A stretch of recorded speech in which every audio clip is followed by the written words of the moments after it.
that when we are doing research, we should not assume that what will come out of it, the benefits, must come back to the people as well that we gathered data or research from. Not that we will do something here in Lagos and take the benefit elsewhere, maybe outside the country.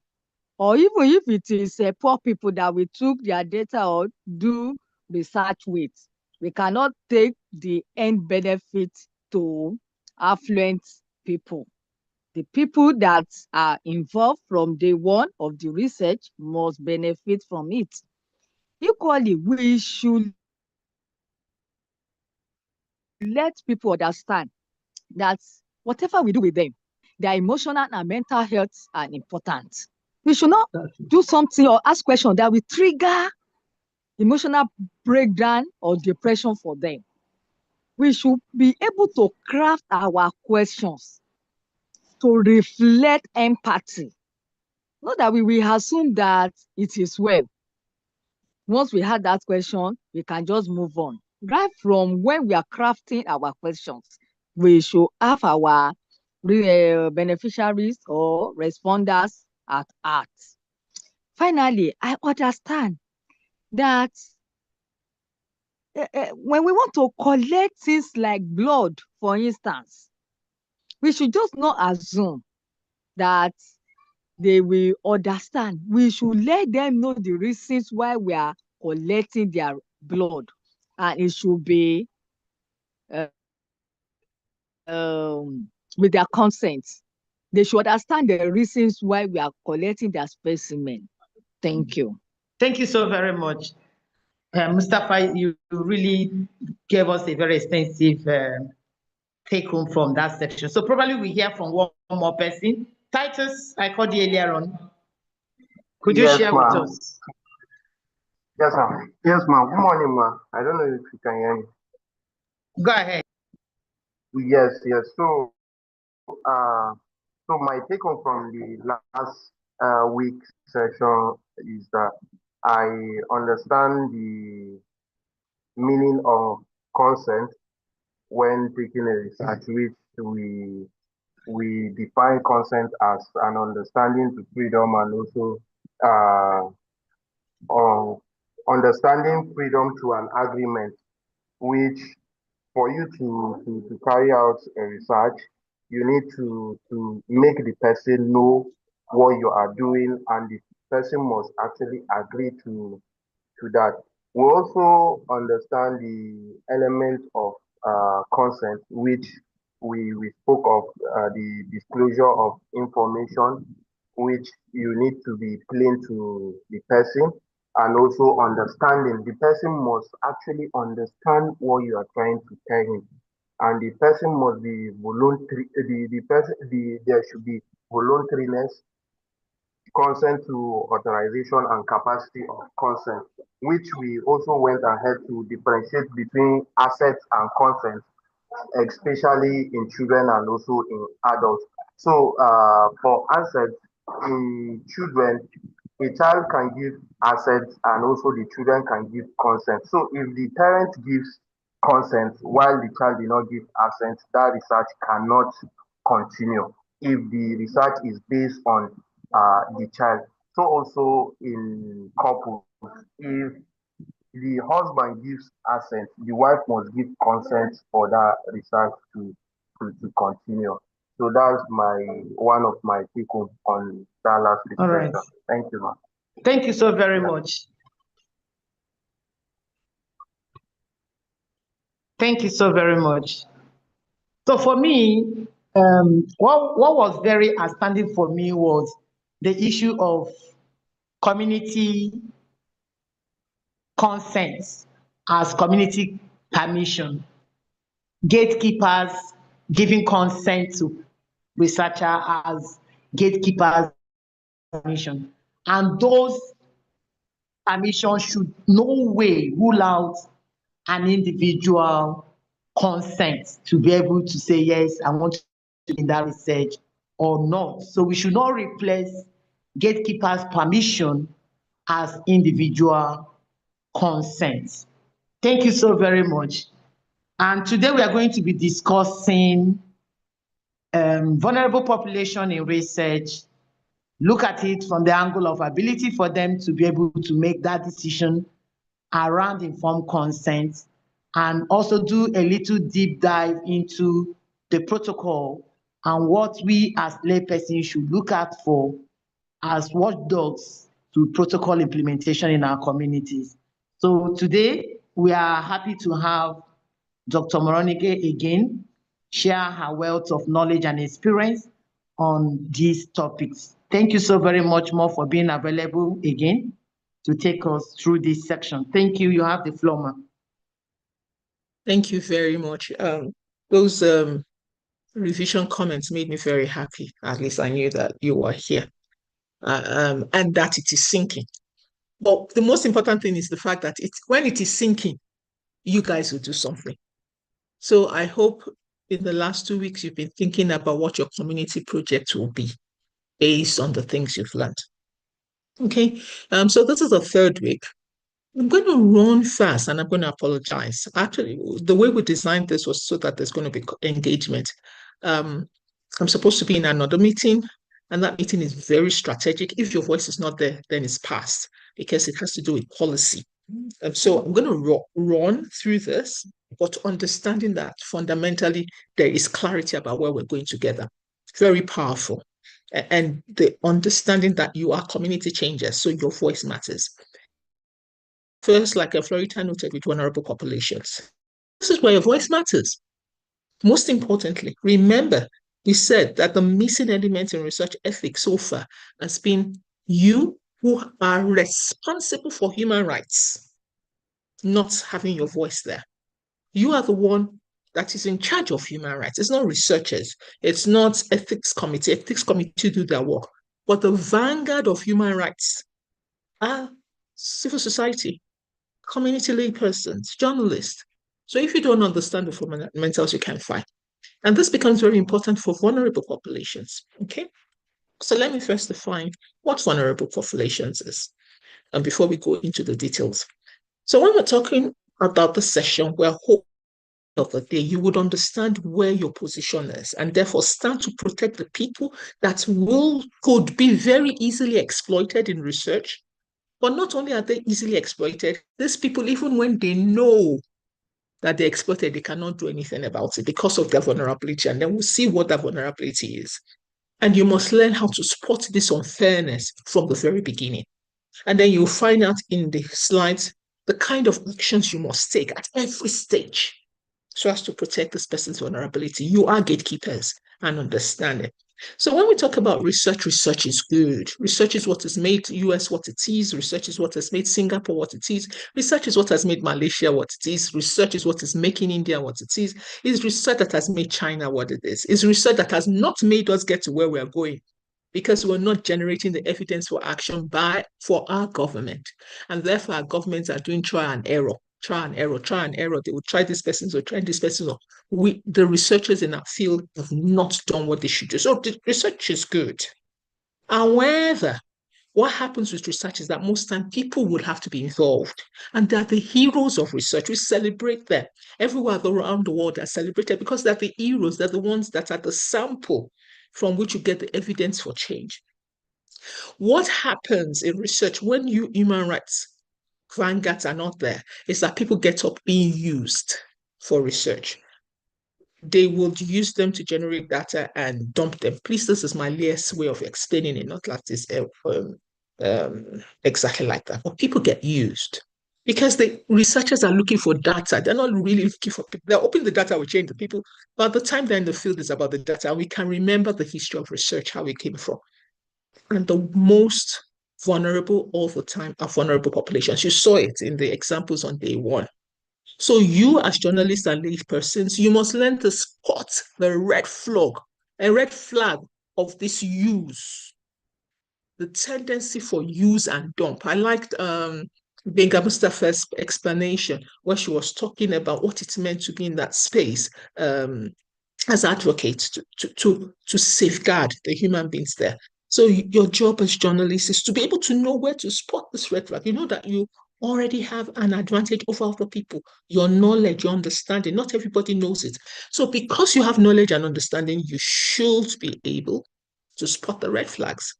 And therefore, you prevent unfair research before it hurts people, before it destroys their trust. And that's what happens when trust is betrayed. People won't come back.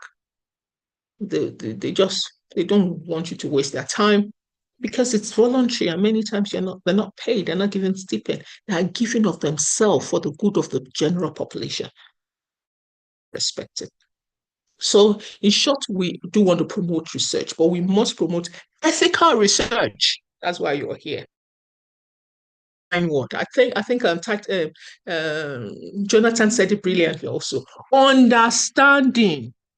Understanding is fundamental. Excellent. I loved the feedback. I felt, yes, I've not wasted my time. Thanks for those excellent feedback.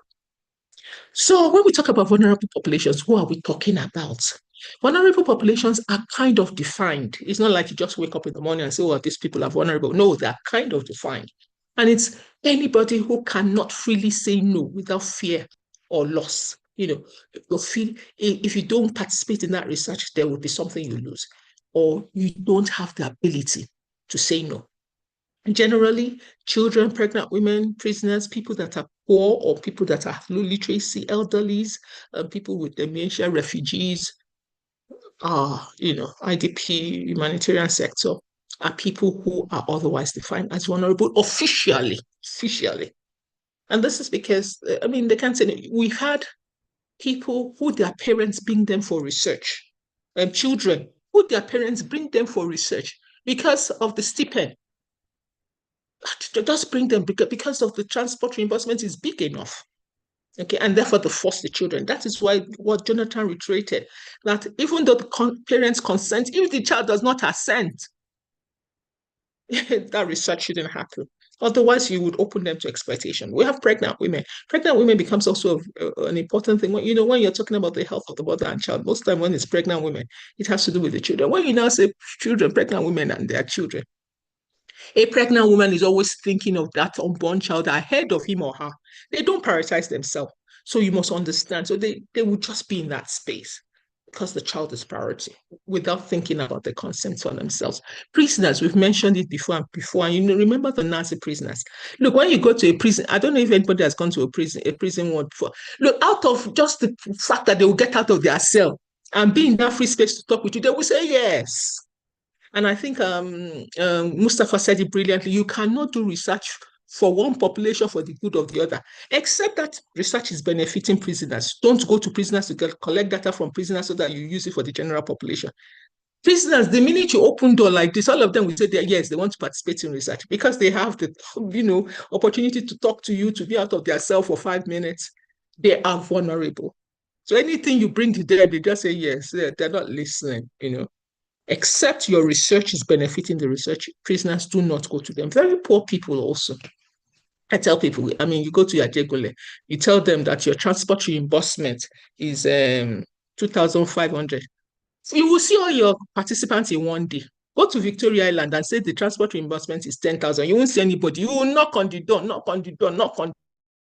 It's the dogs that will be backing at you because you can't see people in Victoria Land. You now go to Ajegule and say our transport reimbursement is 10,000. In one day, if you are looking for 1,000 participants, you will get it. Finish your work and pack your load and go. So that is why you must shine your eyes. All those things that makes them vulnerable, you must see it and remove it. It's not that you should remove the transport reimbursement. That is my own position, though. I'm not saying that's the position of everybody.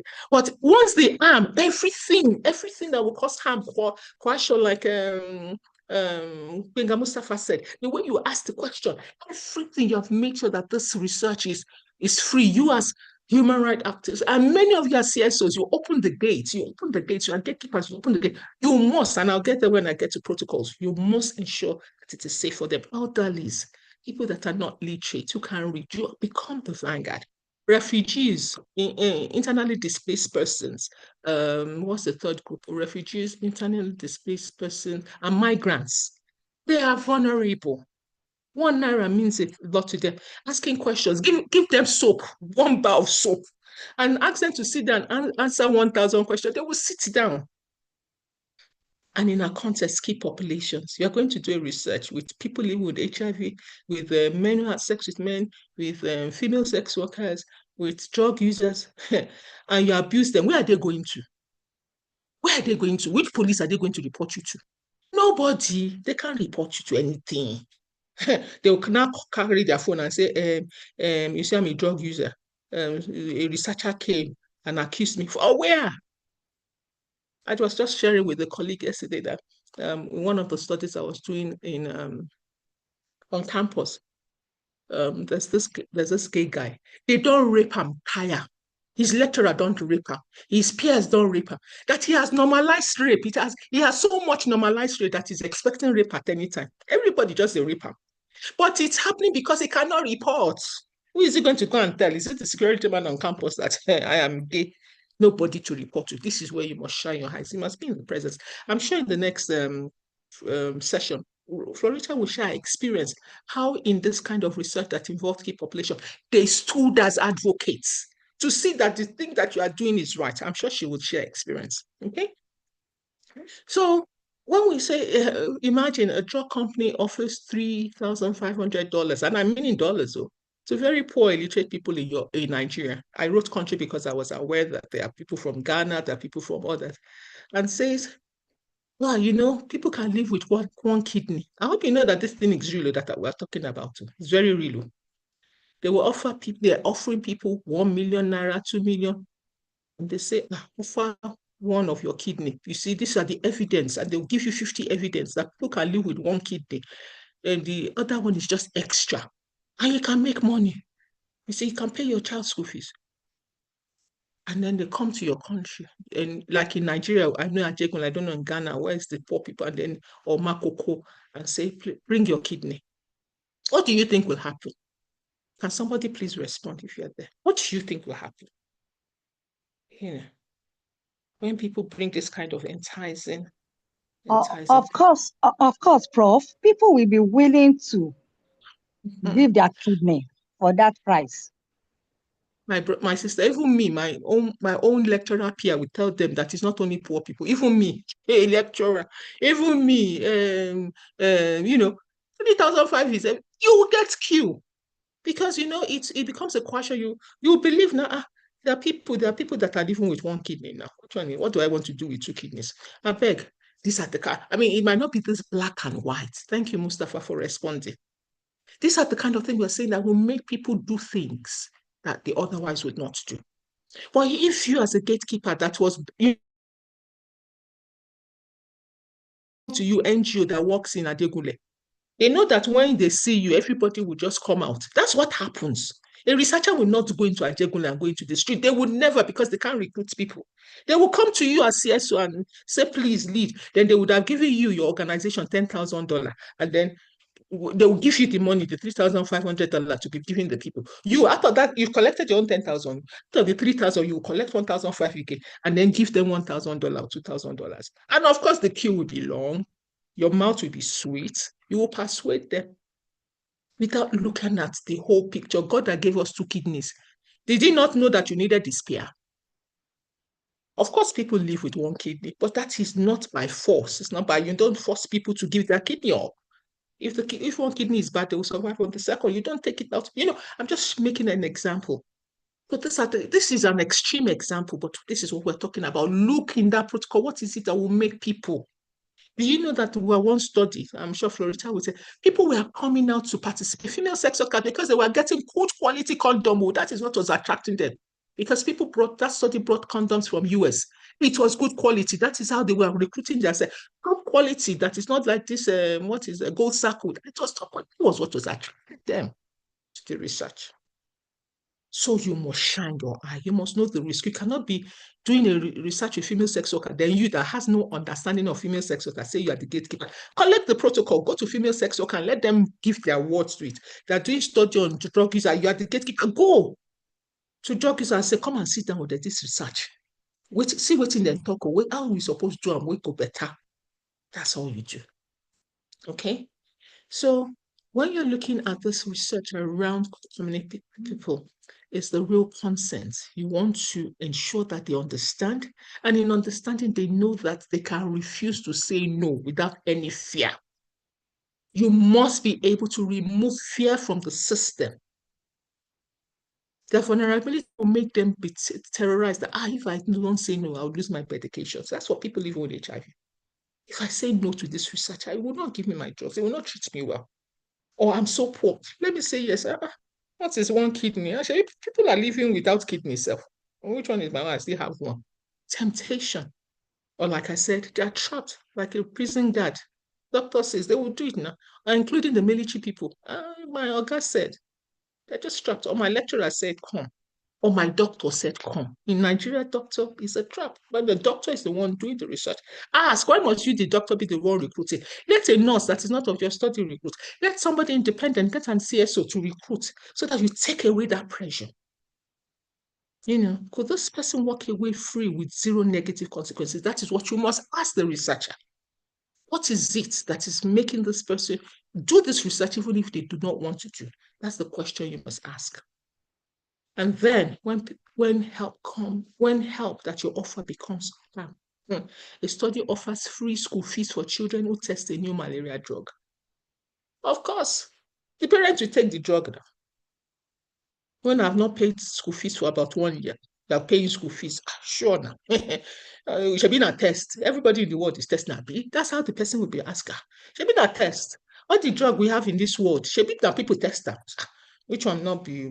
I beg, come and take all my 10, 15 children, all my 15 children, come and take. That's what happens. In this case, consent is a bribe because the child has no voice and the voice of the parents supersedes because of the need. That was what happened in Willowbrook study. If you remember the first time, Willowbrook study, they offered, if you participate in this research, the child will have a clean house. Is a bribe. What is that bribe? In that study, you must ask as an advocate, what happens if this person's refuse? And I said in this Nigeria, they've done drugs with people living with HIV, that if you refuse, if you start and you withdraw, they will withdraw your drug from you. Of course, how will you stop? So these are the things you must shine your eyes to see. So these are your checklists. Anytime anybody comes to your population, ask. These are your checklists. I'm sure Florida, there's a time we're going to use the community checklist for them. Is this group able to understand the risk? You're talking about risk and benefit. All this thing. Remember, Jonathan,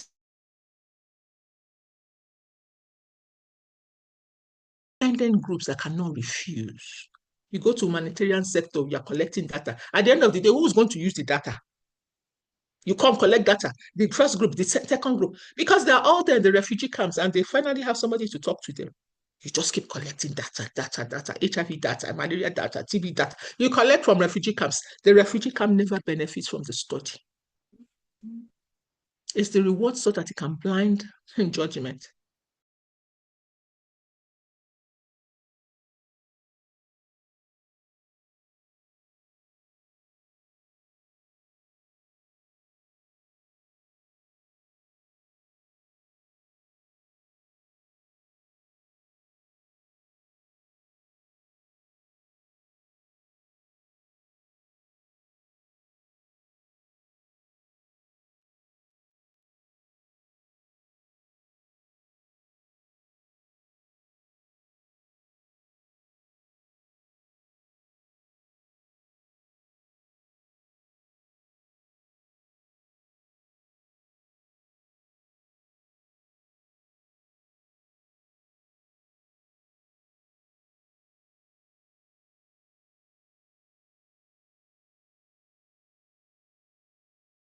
I think we have lost Prof. Hello? Okay. It's like we have lost Prof.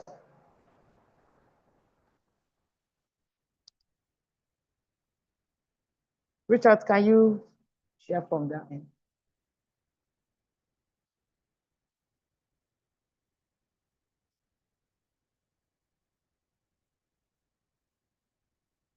Sorry, Florita, she's chatting for the WhatsApp group.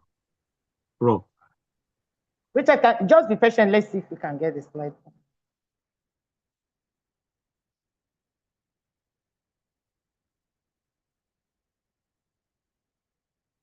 Okay, why Prof gets back to the core, we are looking at the issue that puts people on high vulnerability. And she was discussing a research being conducted by the doctor that sees the patient. And you imagine you walking into a consulting room and the doctor said, after attending to you, the doctor said, please, I'm doing this research. Will you be able to join? A doctor that you have explained all your problems and all that, it will be very difficult for you to say no to that doctor. But if that doctor as a researcher is concerned around the issue of getting informed consent, that is actually informed consent, and also making sure that people are not put at that spot where they cannot say no because they are vulnerable. There is that fear that, oh, I could lose my medication, I could lose the good relationship I have with this consultant.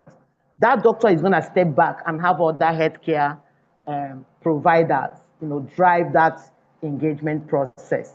So the key point at this issue of vulnerability is this: does the situation create an undue fear of losing something? Imagine a prisoner, the prison guard comes to a prisoner and says, come, they want to take blood samples for a research. That prisoner cannot say no to the guard that brings him out and take him back to the cell. It's going to be very difficult. So what about we as community actors? As community actors, gatekeepers, and then these are people we have supported in their monthly drug refills, helping them to enroll in treatments, making sure they do their viral load tests and other services. And then we now call them and say, come, they are doing one research. Do you think they will be able to say no to you as a gatekeeper?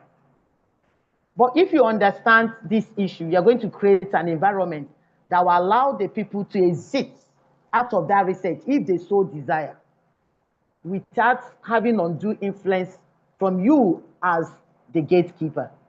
If you know they can't say no to you, you can even step back and ask your staff to drive that process. They can be able to look at the face of your staff and say, no, I don't think I want to be in this research.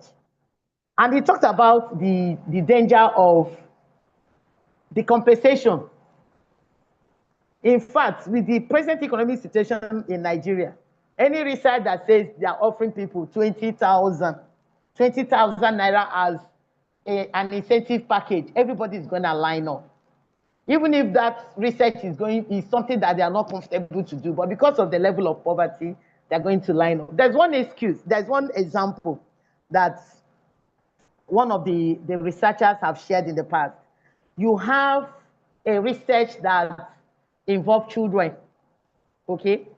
And they said for every child that is enrolled in that research, there is a 10,000 naira compensation package. And this family, they have 4 kids.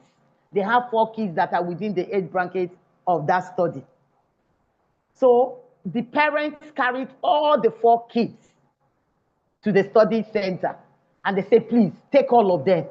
Because their main interest is that 10,000 naira that they will be collecting per child. So that 4 kids means 40,000 naira, okay? And even when they looked at the child, this has to do with collecting blood samples. Even when they look at that child, they say, but this child looks like he has not eaten. Will you be able to stand this blood collection? Say, collect, nothing will happen. The interest of that child is no longer there, but that money that they want to collect. Then there is also the issue of power imbalance. I've talked about it. When that service is coming from someone higher than you and has power over you, you will not be able to exit, even though the door is there. So as advocates, what should we do? What should we do? We want to find out the people that are enrolling in this research. Could these people walk away with 0 negative consequences? And where we have this kind of situation, there is always the issue of having advocates, research advocates. That advocate will become part of the consenting process. So the advocate will be able to read the emotional perspective of that participant, be able to read the environment, be able to see whether that participant is being coerced or not.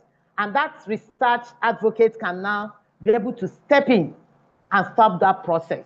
Okay, so we need to look out for those red flags as we engage in the research, in research issues and protecting the vulnerable population. Prof is coming back, yes. Yes, there I will have to use my my phone, but I can't project my slide because I don't know what's happening. I'm still trying to get if I can get it on my laptop. I don't know what happened. But please continue. If I can succeed on my laptop, I'll be able to show the slides. Thank you. Okay. So let's also try and whether we can get. Richard, could you try whether you can project from that end? So let's look at this scenario. Let's look at this scenario.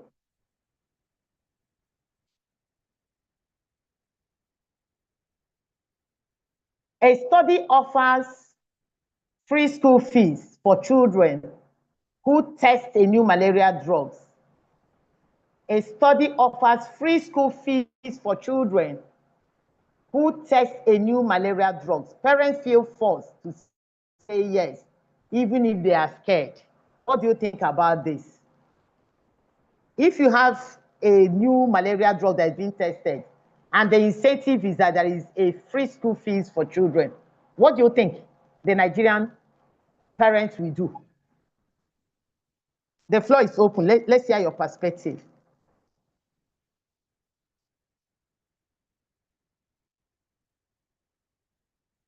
Of course, the parent will jump at it because it is financially a bailout for that family. Exactly, exactly. So they may not even care to ask the critical questions. Is this drug safe? Have this drug been tried? Are we sure that it will not hurt our kids? They are not so keen around it. Even if they are a little bit even informed and empowered, they will not be able to ask that question. If I see a study that will bail half of the school fees I pay for my son, man, I'm going to jump on it and say, let me have it, guy. Go and do it. Go and do it. Nothing will happen to you after we have been taking drugs in the past. So, but at this point, when the parents give that consent, it is no longer consent. It is a bribe. It's an inducement. The kind of package that parents have been offered to will not allow them to make that decision. Okay, so Prof, your slide is up. Yes, thank you. Even me, I'm sitting down listening to you and learning. Thank you so much. Yes, but you also have somebody whose hand is up, Anadu. Okay. All right. I don't know if you want to ask a question. Yes. Yeah. All right. So good morning. Can I be heard? Yes, please go ahead. You're clear. All right. So I wanted to respond to the question asked. So I think the problem we have, maybe it's not really a problem of Nigeria or Africa, but let's just contextualize it to Nigeria. First of all, we have this issue where what people lack is going to be used to more like it will be used to weaponize against them because poverty is a thing. And almost everybody is in need and in want. So that naturally defiles the idea of critical thinking. So people do not want to ask because they already know that, everybody gets down with malaria at some point, and then the drugs are expensive. So it's more like you are throwing, a bone in the face of a dog, and then you don't expect them to do anything. Because if you go to certain locations, let's say Abuja or the highbrow areas, and you take these kind of things there, everybody there is going to naturally afford it. So you cannot even induce them or bribe them with those things. So people actually know where they go to and where they can take advantage of people. So I think that's what happens, because at the end of the day, these people are in need. The economic situation is not favoring them. So at the end of the day, you yourself, you may not even have the intention, but those people are already vulnerable because they're already in need and in lack. And then because you have what they want, they will definitely fall for it. So that's the problem. Because even times you hear some of these propagandas, they say, they are trying to use COVID vaccine. Bill Gates and all of that are trying to use COVID vaccine to kill us, wipe away our population. And I tell people, if anybody is interested in wiping our population, they will use probably APC or any government in power. They just share noodles and rice for you and then, kill you if they want to. So I think the problem is poverty is a problem, and then ignorance. And then we have language justice. Sometimes communication is also like very important, because if you go to, let's say you go to a rural place and then it's just you, the researcher, and you have somebody interpreting, you might even say something, and the person who is cascading this information may not explicitly, convey this information. So it's just whatever the person hear or whatever they are told, they're just going to act on that. And then anytime there is always, an incentive, people just forget to ask questions. What they're asking is, when they are leaving, they're like, oh, go that place. So they collect 5,000, they will give you drug. And that's all they want to hear. So long as you bring an incentive first, it defies any form of question. Even to people who are educated, it becomes a problem, because everybody wants, oh, what can I get from this? What can I get? So long as it has a financial value or a material value, that is what they are looking at. So nobody is going to ask you questions. Even when you come to an academic environment, a university or a tertiary institution, where you are supposed to even have exposed, or educated people, you see the same thing happening. So long as you are sharing noodles, you are giving out 1,000, nobody wants to ask questions. They will be the ones even sharing the news. And at the end of the day, once things are also, another issue is when things are being driven by data, and let's say, oh, people are rushing towards getting targets. Someone is doing a research and then they want 100 respondents.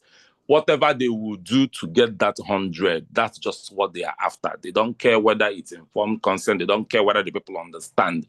So these are the issues, especially when they give targets, and forget that beyond these targets, they're not just numbers or data. These things are humans. If we begin to attach sort of, Please, human Prof, there value is a question on the chat box.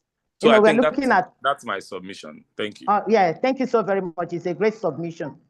Please, Prof, there is a question on the chat box. Yeah. Okay. We are looking let me take on Anadu's excellent contribution, and then you read the chat box things. Okay, I'll go to the chat box also. I mean, these are excellent submissions, excellent. But here you are as a gatekeeper. These things can be addressed. Use your 4 Bible principles. Use your 4 Bible principles. Number 1, you have looked at this study. Does the benefit outweigh the risk? Remember your 4 principles. As a gatekeeper, remember it is you that they'll come and meet before they go to the people. No researcher is going to enter Ajegunle or Victoria like without a gatekeeper. Say the people see. So you have looked, you have asked. We'll get to where you're asking, the things you should ask. Does the benefit of this research outweigh the risk? You've looked at everything. Of course, you might not be able to look at everything. The ethics committee must be able to look at that. Is why you will ask, as you got in ethics clearance. But the little you have checked. Number 2, you are looking at where they are collecting this data. Why this malaria drug? Isn't the people in Victoria Land going to use it? Why are you only coming to Ajegunle? Those are the kind of questions you are. Why aren't you going to, isn't it everybody in Nigeria that is going to use this drug? Why are you coming to my village alone to do this study? Why aren't you doing it in Kano, Kaduna, Ife, Enugu? Isn't everybody going to use this malaria drug?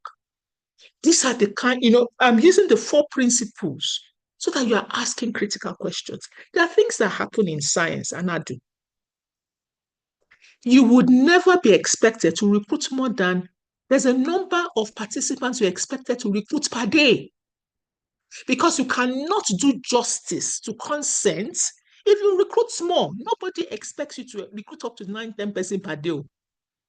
So when there's somebody at the back checking, and in one day you're recruiting 25, 35 people, say you did not do informed consent properly. Because check it, if you do informed consent properly and you use 30 minutes per person, in a day, you are not more than 8 hours in the field.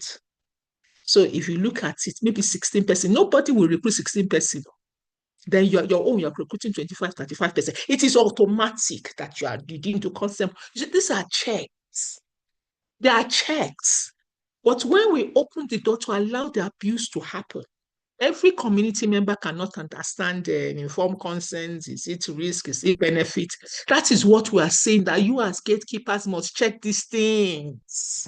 Anadu, you as gatekeepers must be in this space to check these things.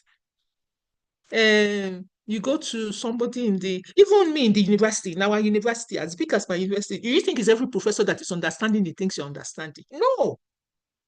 Because these things need special cognition. Of course, they will say, look, I just collected Indomie there, go and collect your own name. When they ask you the question, this is how you will answer the question. This has happened. There was a study we were involved with in Safi trial. The compensation was enough for the students to be paying their school fees in Ibadan. They were teaching themselves the answer. So they said, it's only sex workers that recruit you. Say you have sex work, They were teaching themselves how to answer. Of course, they collected the product and we're not using the products. But you as gatekeepers, let's minimize. You must check these things. I remember when we wanted to do a study, when we brought female sex workers and people injecting drugs. Well, they were looking at the protocol. They said, no, you can't ask this kind of question in a community. You can't get the right answer. They don't understand this language. So they tweaked it. These are the things you are saying. You can reduce this risk.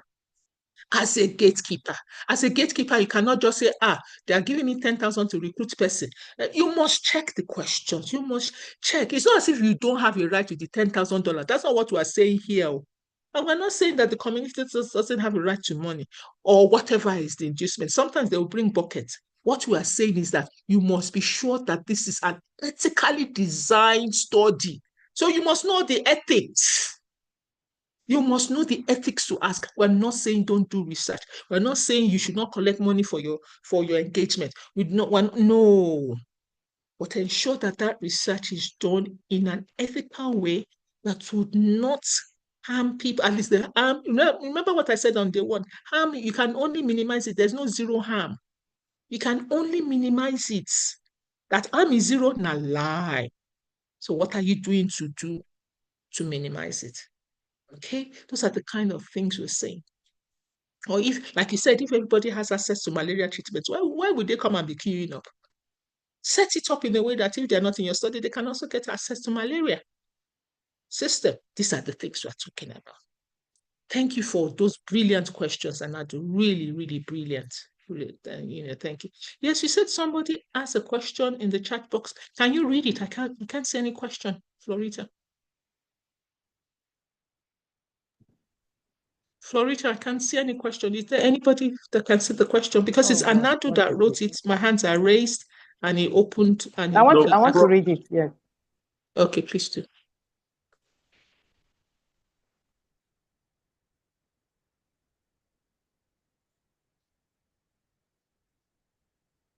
He said, how about participants? How about participants insisting on being given incentives or eagerly expecting incentives before he or she can be part of a study? Excellent question. And they do. Like you said, it's not everything we can teach in 4 weeks. It's not everything. But this kind of thing happens when you did not engage the community in the design of the study. So it becomes a bargaining point. You, as a researcher, did they not give you money to do the study? You as the researcher. So why is it me that is the volunteer that you will not give money? People bargain. People are already that aware. Even I just recently last year for my PhD, I was in the community. They were asking, what is it that for us? What is in it for us? So those things matter. But what we have found out that if the community are involved in the design of the study, they're the ones that will be speaking. I remember one study that we did on PrEP that we involved the community, sex workers specifically. When we got to the dissemination meeting and they started asking questions, it was the sex workers that stood up and were answering the questions. And we're involved. This is all. The questions just went down. Because they were the one that taught us how to do the study, the way we should go with the study. So they stood up and were answering the questions. And so, I mean, they are the one. They were the one that recruited. Of course, we had experts collect the data, but they were the one involved in the design. They were the one. In fact, at the beginning, they would say, "No, this is not the one. This study is not of importance to our community." So they were the ones involved in that kind of design. They're not going to negotiate for Parker because they know what is on the table. They know your budget. They know we designed it together. We got ethics approval together. This is the difference.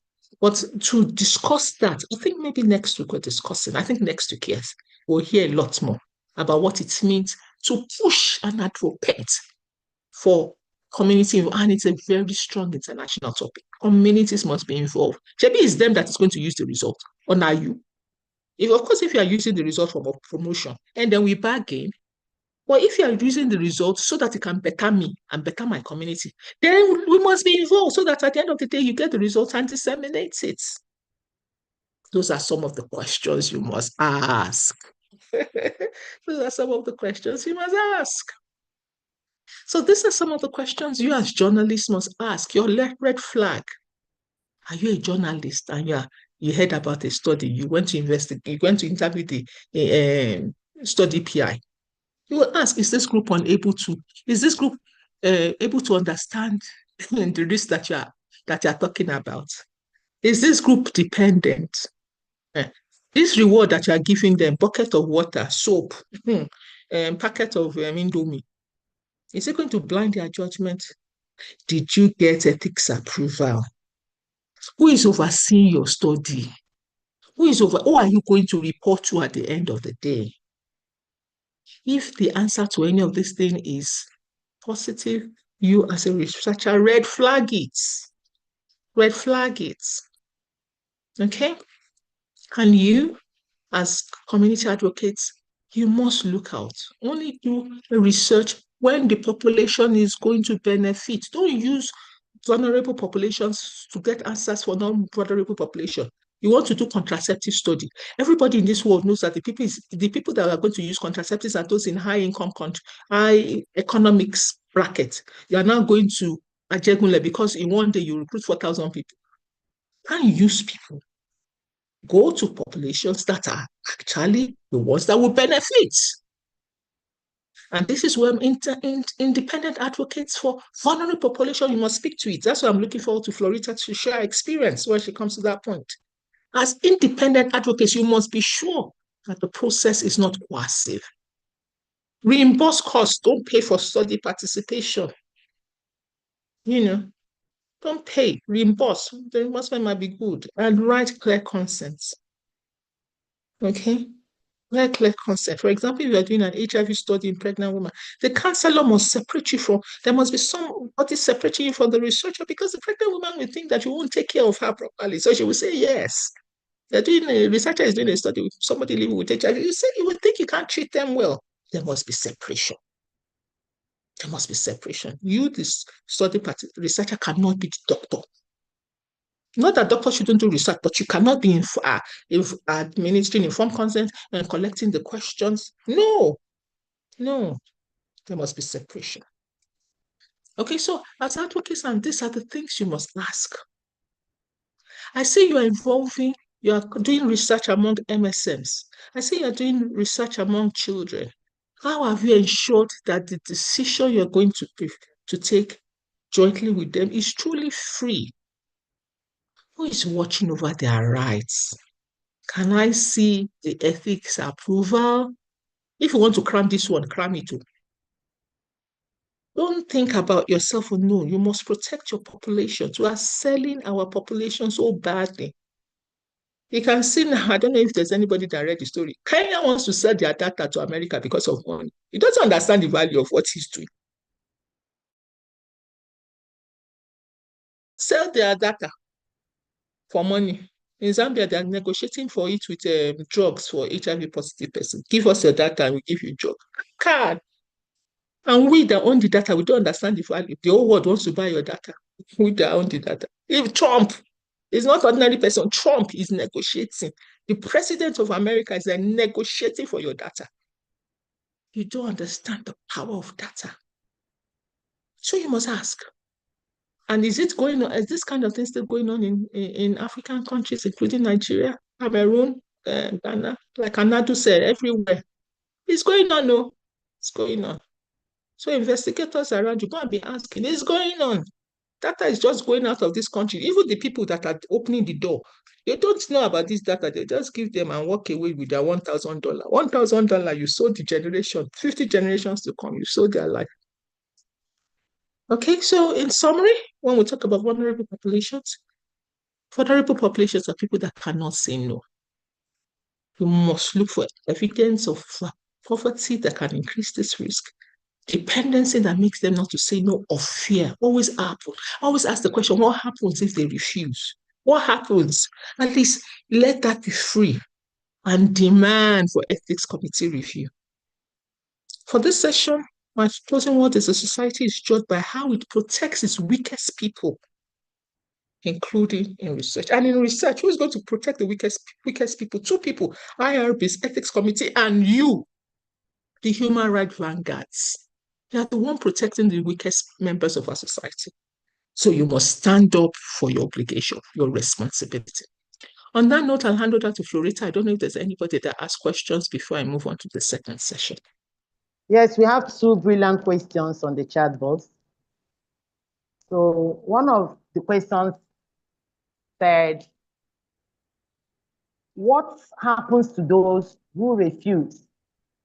So she's looking at based on the slide and the conversation we have been taking. What happens to those who refuse to be part of a research, I suppose?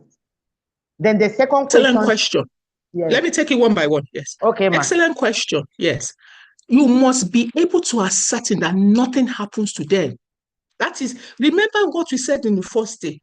Freedom to participate in research is a choice, it's voluntary. Did you hear me say it? Voluntary. Nothing must happen to them. So when you are asking that there's evidence that something can happen to them, then you know that this is an issue. This research cannot take place. You must report. HREC, you must report. Nothing must happen to them. There must be freedom to participate. I must have the right to say yes or no. I'm a student. My professor brought questionnaire. I have a right to say no, without the professor or the teacher penalizing me for exam participation. You must look at it. I must have a right to say no. And then my doctor will not say, go and start at the back of the queue. There must be, it's voluntary. There must be no consequences. There must be no consequences. Thank you. Next question. Next question, Florita. In our research study, are you hearing me now? Yes, continue. Okay. Yes, I'm hearing you. In our research study, which groups should we consider as vulnerable populations? And what specific criteria should we use to identify them? Additionally, what ethical safeguards are required when including these groups in our study? For Moti, this is everything I've done for the last 1 hour that you're asking again in summary, every single thing. One, I sent the slides ahead. It was on your slide. They are defined, like I said from the very first one, they are defined population. It's not that you just wake up and say this is vulnerable population. They are defined population. I listed it: elderly people and children, pregnant women, key populations. We've already defined them. Key populations are specific because the laws are against them. Key population are not vulnerable people in the US. In Africa, like Nigeria, where the law is against them, then they become vulnerable. So you see the list. It's not that you just wake up and define vulnerability. And vulnerability is defined. I've given the list. Okay. And what specific criteria should be used to identify them? They've been defined by the law. In my country, Nigeria, there's ethics guidelines, and they have defined them inside the guidelines. In Ghana, there will be ethics guidelines. Look in them. It's defined. In America, it's defined. In America, for example, homeless people is vulnerable in Ghana. In America, homeless people. In Nigeria, homeless people is not vulnerable. We don't have that kind of population. In Nigeria, key population is vulnerable. In America, is not vulnerable. They don't have laws against them. So you have to know what the law defines as vulnerable people in your community. Then says what ethical safeguards are in place. That's what I've been saying for the last 1 hour. Everything I've said here for the last 1 hour is ethical safeguard. Okay. And Ibrahim Aliyu notes, how can compensation or insensitive become a form of bribery? I think it's incentive. How can compensation or incentive? Thank you. So we have become a sent form it. of That's driver it. in research. If Yeah. so, how can we overcome them? Yes. So that's why you must shine your eye. Like you said, once you're working in this field, there are 4 principles that you must be looking at all the time. Inform maleficence, Patient autonomy. Yes, exactly. Thank you, darling. Patient's autonomy, non-maleficence, beneficence, and justice. Everything you am saying, you must be looking through these 4 lenses. So you look at its benefit, everything is there. Risk, there's minimal risk. Informed consent, everything is there. So once you look at all these things, then you can almost say, okay, compensation is safe. Let it be safe. But somebody that everything is there, then they're asking you to give 1 kidney. That's not safe. That's not safe. Why would you ask somebody to give 1 kidney? But if everything is safe, they say go to school and everything, and somebody's giving you $1,000, then you take it. So it's that balance. It's that balance. And you can only overcome it by overseeing. There are many research happening in this country that there's no oversight. Ask for ethics approval. Ethics committee are trained. They have experts. This is why we are training you. So you also have some level of expertise. So if there's no gatekeeper now, who's going to overcome? Who will see it? If we train you and you don't go and be looking, it will continue now. I remember Florita telling you also many times, there are people that collect this clearance and when they go on the field is different. So as gatekeepers, you must oversee. You can't close your eyes. They will write the right thing, the correct thing, collect ethics clearance. When they get to the field, they'll be doing the wrong thing. Is it ethics committee that will come and see it? No, it's you, the gatekeeper, because they don't enter community without gatekeeper. They don't.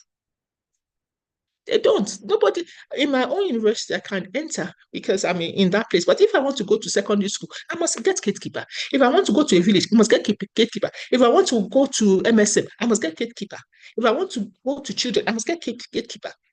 It is you, gatekeeper, that will open the door, and you must be the ones that will ensure that these forms of unethical practice must be overcome. Okay. All right. Are we good? Are we good, Florita? Yes, ma'am. We are good. Very good. Okay. Yes. So we'll take the last one, and then I'll hand over to Florita, who will continue. I have to take part in another meeting. Okay. So, guys, research protocol. First of all, you will learn how how the research protocol is developed and how it's reviewed by ethics committee is important, you know. But we'll tell you to what you must see. Ask Florita for many years. She told you in the history on the first day, which it's a physical training where we spend 5 days. Ethics committee will spend 3 days. For lay person, 5 days from morning till night, teaching you how to read a protocol. Not be small business.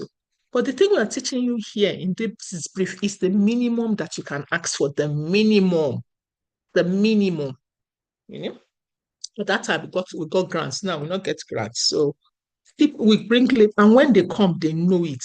They have been checkmates because they have learned what to ask. So this is minimum, but you must know. So when we say a protocol is like the recipe for a research study. It's not, you don't stand up and wake up and be doing research in your head. You must write it down. This is how I'm going to do it. This is the research question I want to answer. These are the study participants I want to recruit. This is where I want to do this study. These are the risks and the benefit. This is how I'm going to obtain consent. In that protocol, you will write the data analysis plan. You know, I won't even go there now because you as ethics committee, if you can read the protocol, there are questions you must ask.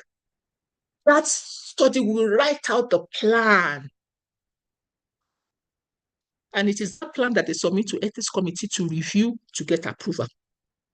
Many people, they go into the field, they don't have protocol, they just develop questionnaire and go to the field. Any research that does not have a written protocol is a dangerous research. It's a dangerous because that researcher has not looked at every element. And it's happening, people will just wake up, I want to do this study, they'll just form the questionnaire and then there's administering and collecting. No protocol. The protocol allows you to think through every element of research methodology and every element of ethics. Everything must be there. So Anybody, when you ask protocol, they not get protocol and lie. That person a dangerous person, a dangerous person, a danger to the society. At the moment, if they come to you, ask them for protocol. At least they must give you. So you have something to study or to ask. Somebody like Oba, I remember when he does that, he will just send the protocol to me or somebody, go read it for us and give us the. At least, even I remember I had a friend in Cameroon. That's what he would do. He would collect the protocol, then send it to me, read it and tell us. At least they have friends that are in academia who understand these things. So give us. And then it is the feedback that I give. So I think I've done it also to South Africa. They will collect the protocol. Oh yeah, at least you are not a researcher, you're an independent person. Read this protocol for us and tell us what is it okay or not. That is what you're supposed to be doing as gatekeepers. The gatekeepers are usually, the protocol is usually written by a scientist. But the headache is that they are biased, they are only running after data. It's a normal thing, not be their fault. I mean, I'm a researcher too, so as I'm talking about myself. It's not their fault. It's the normacy of our work. It's data that is the primary thing, not research participant. It is you, the gatekeeper, that is research participant. It is you, the ethics committee, that is the research participant. So you as advocates must demand that a community member must be a part of the protocol. If you're going to come and do research in the community participants must be part of it. If you want to do research on sickle cell, people get sickle cell, a person with sickle cell as part of your research. If you want to do research on elderly, get an elderly to be part of your research. If you want to do research with MSM, get MSM to be part of that study. It is you that's supposed to demand for it, because nobody can know the thing like you. You can't, if you are doing research on sickle, you can't fit like them now. And it's easy to do. They will complain. Oh. The study I did, I've just done one in the humanitarian sector. We asked the field worker, go to the field, go to look for migrants, go for IDPs, go for refugees. Let them speak to the protocol. They had to go and do it. And then the changes were made before we now went to the study. They can do it. Many of them are just not used to this kind of thing. You must check. Who beside the researcher check this plan? The community you are going, are they part of it? You'll be shocked. But when you demand, they will do it. They'll say, life has changed though. So you must ask. The also other person that starts to look many times ahead of you is the ethics committee members. And what the layperson on an ethics committee member checks, any research on human beings, whether dead or alive, whether direct or indirect, must go to ethics committee.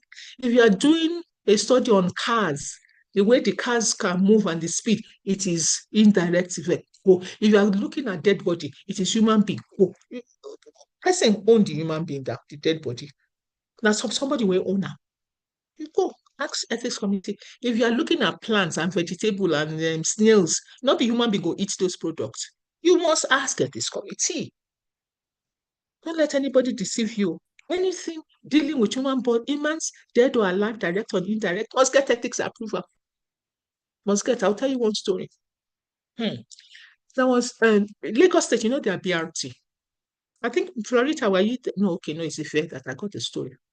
So, of course, we do M&E and we have been telling them, look, just get ethics approval. What is it that you don't get it? Get it now, even if you don't need it. Fortunately for this Lagos State people, they got it, they got it. So, what are they doing? M&E, they put PRC buses. So, they put this project and they put, this mother and child picture. A lawyer went to meet these people, say, how much did they pay you? She said nothing. Said they didn't pay you anything. These Lagos State people, they don't collect money for this program. They were going to go to courts. I'm not joking. This is real life story. It's not the woman that wanted. It was the lawyer. Then they went to Ministry of Health in Lagos. You know what saved them? They brought ethics clearance. They brought approval and they brought clearance that the woman signed. That was the end. That was the end of the case. Because they had collected ethics clearance. What has photograph on the bus got to do with humans? You will say that it has nothing to do with humans, but in this case, it was that ethics clearance that saved them. Anytime you want to do anything with humans, collect. What does it take? Ask. NREC ethics approval is free, 0 kobo. 0 kobo. If you want to, if you use ethics clearance at the national, it's 0 kobo, 0. It's nothing. You don't pay. Of course, other ethics committee, you might pay something. In my school, in my university, it's 5,000 naira. If I want to do expedited, now and tomorrow, give me approval, 50,000. Many places, there's some that might seemingly be expensive, but get ethics clearance.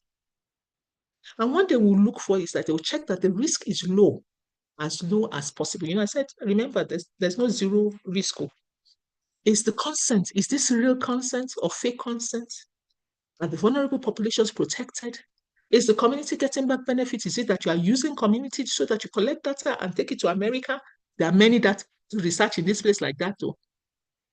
So for you as gatekeepers, you must ask people, where is the letter for the ethics committee? I was going to suggest to Florita that maybe you do this kind of training in layers. The one that they're doing now is basic. They might come back for those that have done basic, come back for intermediate, then intermediate, so that they can be exposed. Because ethics committee list matters, but I don't know how to teach you now. If in Nigeria, if you hold an ethics committee meeting and a layperson is not in that meeting is invalid. Any meeting you hold in Nigeria, ethics committee, layperson is not there and lawyer is not there. These two people, that meeting is invalid. When there was a crisis in Malawi over ethics approval, you know, this was what killed them. They got ethics approval in urgency when the noise started. They said, bring the minutes of the ethics committee meeting. The member said, we don't know. Well, it's just we're just new members. It was the ethics committee meeting and membership that finished their case. So it matters. They are trained though to know it matters. But if you're in doubt, ask those kind of questions. You know, ethics committee, minutes of the meeting is a public document too. It's not a hidden document. It's public document. So you can ask for it. Just like court cases, the decisions and the courts and the minutes of the proceedings in court it's public document. If you go to court, you can ask and collect it. So you must ask. Usually, when the process is at fault, these are some of the things that becomes a problem, why the minutes becomes important. Some ethics committee, they never get training. Go and ask any ethics committee operating in Nigeria must get renewal every 2 years. There are many ethics committee operating in this country will not get ethics NREC approval. That research is not valid. Every 2 years, they must renew their license. The ethics committees operating, they not get license. They not get practicing license. They're just operating. So these are things that journalists, you must investigate. And those committees, the headache is because they are not licensed to practice. They don't have training. So you just see them rubber stamping, research will not get value. When they don't know ethics now, what are they going to be asking? People will just bring their committee and their protocol. They collect the 5,000, they just stamp and go. Finish. They don't look at it. Some committees don't have community representative. Some protocol, if you ask, it don't exist. A protocol of 5 pages will just be one sheet of paper. Or people will change practices after approval. We have had that kind of case in NAFMAS that we have to handle. The thing they were handling in the field, the protocol they were using in the field is different from the one that the ethics committee approved. So you have a right to ask when they come to you as gatekeeper. Ask them, I want to see the final approved protocol and any amendments you have made. Ask. You not get fear. Now them get fear. I want to see the final protocol and the ethics committee approval. Anytime you want to make amendment, I want to see the approval for the amendment. So at every stage, you have a point to ask. When they are drafting the protocol, ask, who was the community member that was involved in this protocol drafting? Ask. When they bring it to you that it has been revised, this was the ethics committee that gave this approval. Ask, are they legal? are they registered with NREC? Ask. Because if they're registered with NREC, they can never be registered if there's no layperson there. Ask them, who's the laypersons on your community, in your committee? And if finally they have gotten approval, ask, where's the ethics clearance? Let me see the ethics clearance. Ethics clearance is a letter like this. It has number. And that number will include NREC, the NREC there. And if you look at that sample that they shared with us on the platform, go and check it, go and look at it. You will see number. You will see NREC, like NAFDAC number. NAFDAC will write his name, NAFDAC, and you give number. Now, so it debut. Check how it's up. You see that ethics clearance? Check it. That's how it's supposed to be. Don't let them bring you fake clearance. Nigeria and Nigeria, African countries, they can bring fake clearance for you before you know what is happening. This is what you must ask. You must ask. When they're on the field implementing, ask questions. Has there been an approved change? You have been changing things on the field. Have you gone back to the ethics committee to get approval for the amendment? When they have now finished, you must ask before they finish, what is your dissemination plan? It is unethical for you to finish a research and not disseminate. Ask them. These research participants, when you wanted them, you have found them. When you have finished this result, when are you coming back to tell them the results? Ask, brethren, ask. Ask Florita. In NAFMAS, we had this battle before. When they did the result about Savi, and the result was damaging, we asked them, are you not going to go and tell these participants that this Savi trial is causing problem? And there was another one. There was another one that came and they were using lime juice study. Lime juice study was causing problem. Have you gone back to the people to tell them that lime juice, when we pressurized them, they came back and disseminated the results? Whereas they should have budgeted for that before they went to the field. Ask and make the noise. There are so many research that they just come. Have you seen? People are tired. They don't want you because they don't know the result. You just carry the result, get your promotion, become a professor. You are going around all the world with the result. You are going to America, Italy. The people where you collected the data for, they don't know anything. They know nothing. Now you just chop the money. I'm not saying it's because of the money. I'm saying the power to the people is the result so that the people can change. But you not disseminate. When you're looking for them, it's not difficult. Not to disseminate the result is difficult. My brethren, ask. Your gatekeepers, ask. What's the plan? They can do you nothing. They can do you nothing. Ask. Every ethics, every study must be registered before it starts. NAFDAC has a registration number. If it is a drug treat, there are 2 registrations you must do. You will do ethics, then you must do NAFDAC. If it's a drug thing, or if you are looking for drugs, there are 2 registrations. You will register by ethics committee, because ethics committee in Nigeria approved by NREC. Every year they submit their reports and the something they did, the approval. So NREC has the registry. Then if it's a drug thing, then you collect you first to ethics, and then you go to NAFDAC. NAFDAC will not register you if your ethics committee not get registration. I had a student that did a brilliant study. Brilliant. He got the best prize in West Africa. But when he was about to publish it, till today he has never published that study. Why? He got ethics clearance from IFE. He did not go to collect ethics clearance from NAFDAC. So, of course, he couldn't publish. So he now tried to reverse it. He now presented the study to NAFDAC as if he was doing it fresh. NAFDAC did not answer him. Why? Because OAU is not registered with NREC. So he said, look, where you got your ethics clearance? They're not registered with NREC. That was the end. Till tomorrow, he has not published that study. That got an award of the best research and ethical research. Then they plenty. There are many secret studies. The studies will hide bad results. We saw it in now. If we did not send Savi to go out, it was bad result. Lime juice study, it was bad result. Everybody that was using lime juice, they were worse off. Those people that were using Savi, they were worse off. Those that were using CS2, CS3, they were worse off. Then they would just collect data and go. Those that did look at Trovan, people that used that drug, they were worse off. They just carry it and go. So, see study. Let's say the state study was chain letter there. When they do pharmaceutical industry, they hide data. They hide data. Once the study doesn't have approval, it is an unethical study. Brethren, safeguard the people. I've shared 2 scenarios. Researcher says a university ethics committee says give approval.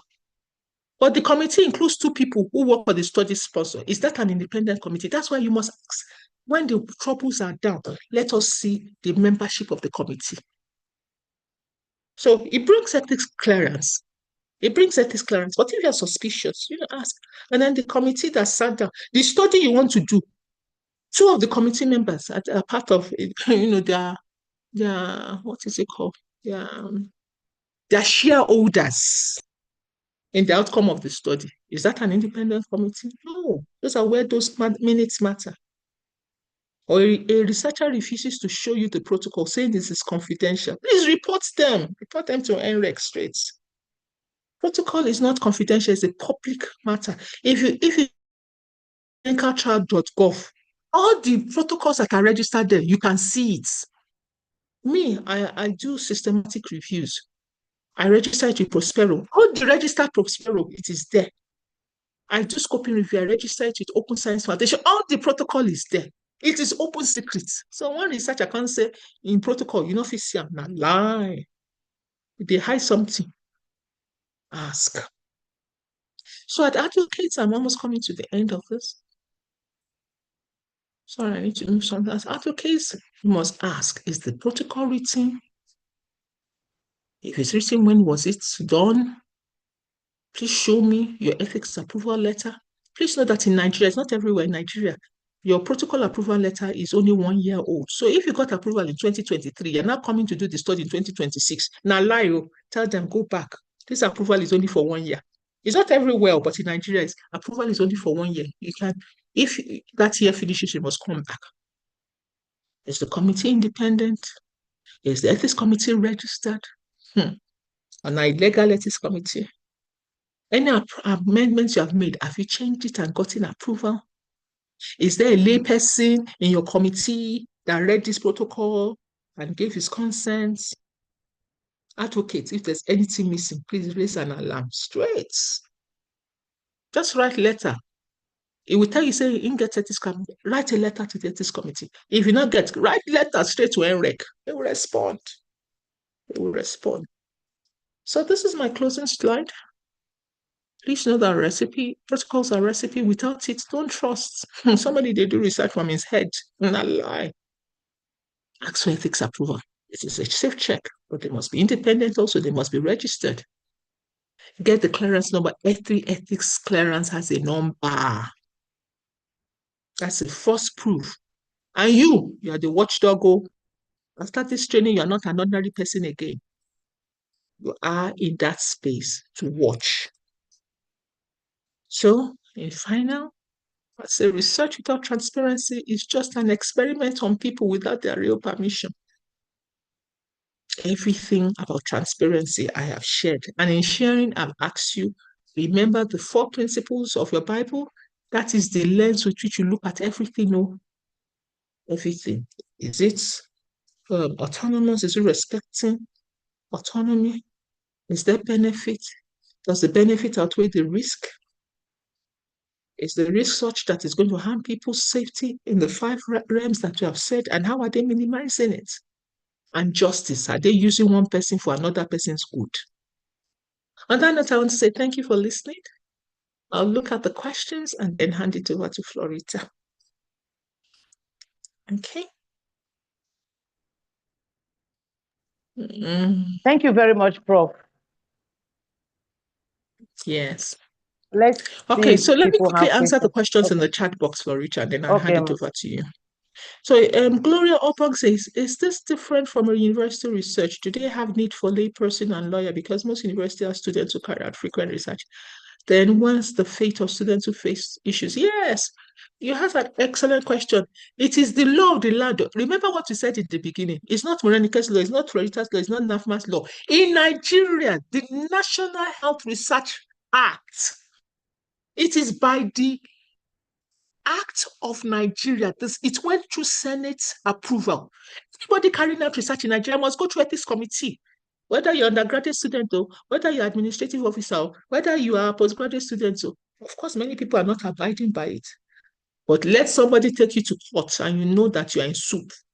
In the university, every research that you are taking and the research ethics committee in the university must be properly constituted. The NREC Act has the constitution, and it must include laypersons and lawyers. Because you must get registered, and NREC will not register you if you don't have the properly constituted. You must have layperson, you must have lawyer, you must have Muslim, you must have Christian. There are regulations. It's not whether you like be diploma holder and you want to do research. You can't do research in Nigeria without approval, but many people are doing it too. The day it's just one day one person will wake up, and then you know you're in soup. I don't know the rules of Ghana. I don't know the rules of other countries, Tanzania, Kenya. Go and know your rules. Me, I know Nigerian rule well. And Amarachi asked, oh, well said, ma'am. We have the right to ask the proof that his approval exists because ethics is not assumed, it is documented. But my question is, can you show evidence of ethics committee approval? And how do we ensure that the committee itself is truly independent and not influenced? Is ask now. The committee, that letter, you remember that somebody shared the ethics approval letter. They will give you letter now. So ask them, where's the ethics approval? They will give you the letter. You just make sure it's authentic. Ask, where's the ethics committee? Nobody gets approval without a letter. Even me, if you ask me, and for OSF, I have a number. It's there, it's in public.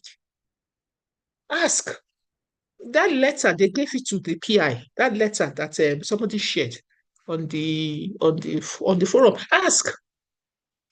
Especially when they now come to you as gatekeeper. Ask them for the protocol. Maybe they submit a protocol before they collect it.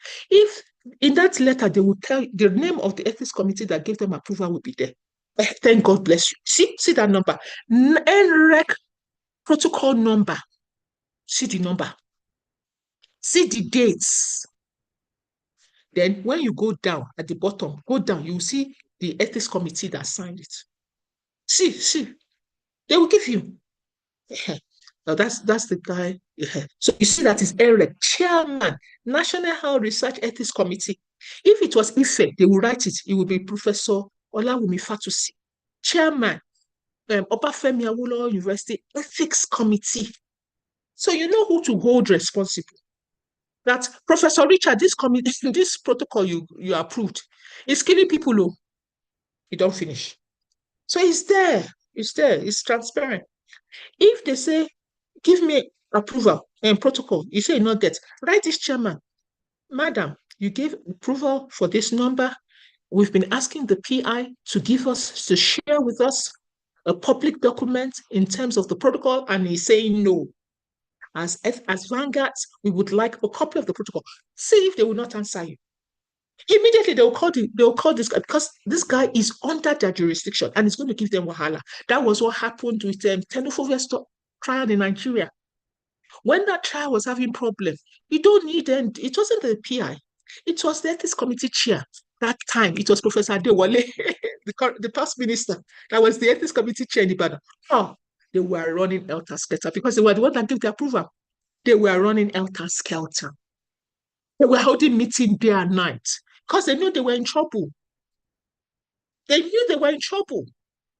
You know how that thing saved them? The sponsor just canceled the study. That was how they were saved though. The sponsor just canceled the study because they were in red soup. So, brethren, see, that's an ethics approval. It's open, it's public knowledge. Okay?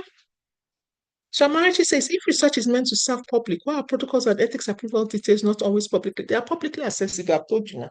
It's with the system, my own systematic review is there. My own people. Nigeria is still evolving. In a few days time, for example, I'm looking for research in the National Postgraduate Medical College. Now, you can go online and get it. When I started, I have to travel to Ijaniki, to their library, to be reading it one by one. Now you can get it online. But now I'm sure the Act expects it to be, they will register it. It's a matter of time. Because what happens is that it's not every day they have it. Every ethics, you know how many ethics committee we have in this country? At the end of the year, they will now pull their data and send it to NREC. Before NREC now sends it. So it's supposed to be public, but public when it's not online, that's technology. Ask the ethics committee, they will give you. Ask the PI, they will give you. And it has to be public also, because you don't want people repeating. So we're evolving, but it's public. Public, in the way I'm using public is that if you ask it, you have a right to it. I'm not saying technology. Everybody has technology challenges. So you have a right to it. That's the language I'm using in terms of public now. Okay. What steps have been taken to rebuild public trust in research? What studies are conducted without full transparency? I'm not sure public trust is breached now, but we can bridge it. And that is where you are. Amarachi, that's your work. When they know that they are they are vanguards, people will trust now that nobody can do nonsense now. Because they see all of you working, journalists reporting on ethical trial, research gatekeepers talking about it, your public, your ethics assignment over 2 weeks, you are working, people are saying things, you are teaching people. They will know that, brethren, there are people safeguarding also. And then there's trust. You are writing your report, you are calling community leaders. This thing happened. You are doing your vanguard role as human rights. Who will trust now? That's what this is all about. And that's the difference, Amarachi, we are calling you to come and make. That gap is in Nigeria. And the gap is because you, as a community advocate, you're just learning what it means to stay in this space. This is your primary space, not service provision. Service provision is only in recent times that has been added to the list of work CSO pillars. It never was there. This is your work, advocacy, safeguarding the rights of safeguarding human rights. It's because of money that service provision became part of it. It only happened a few years ago. It's not part of voice. On that note, I'll say thank you. I don't know if there are any other questions, and then I'll hand over to Florida. Thank you, Ma. Yeah. Thank you very much. I'm sure everyone is clapping hands for this section. I don't know if anybody have any other question before we release Prof. Does anybody have any other question? Okay. Thank you very much, Ma. Thank you. Thank you. Apologies, I would have loved to stay longer, but please ask Florida the question. Not only she doesn't only have theory, she has experience. Ask her. All right. Apologies, I have to leave and looking forward.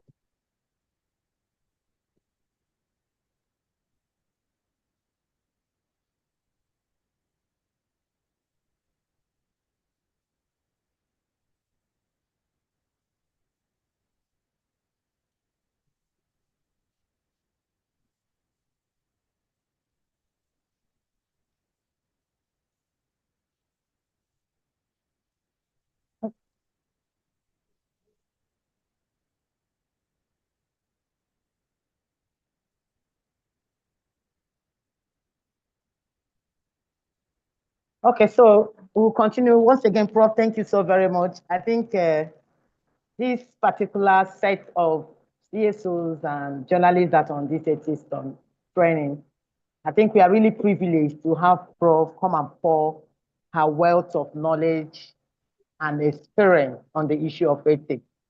So I hope we're truly gonna make a difference in terms of our engagement in research conduct in Nigeria moving forward. So what we're going to do two things. First, we're going to look at these scenarios. When it comes in German, I don't come on. We're going to look at these scenarios. I don't come on for you, Mbakwa. Hey, you not to mega. I want to call la viva. Please, can you mute yourself? Somebody is talking. Can you mute yourself? All right. So we're going to look at these scenarios. Scenario one. A researcher says, you ask the question, do you really have ethics committee, a practical experience in the field? Then a researcher says, our university ethics committee approved the protocol, but the committee includes 2 people who work for the study sponsor. What will be your reaction?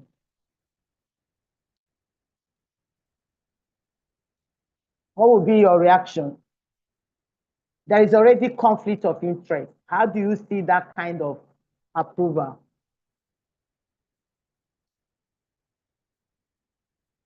Adobe Rosemary.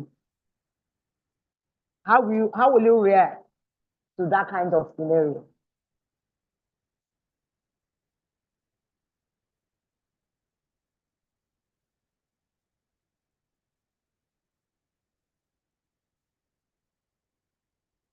Is Adobe with us?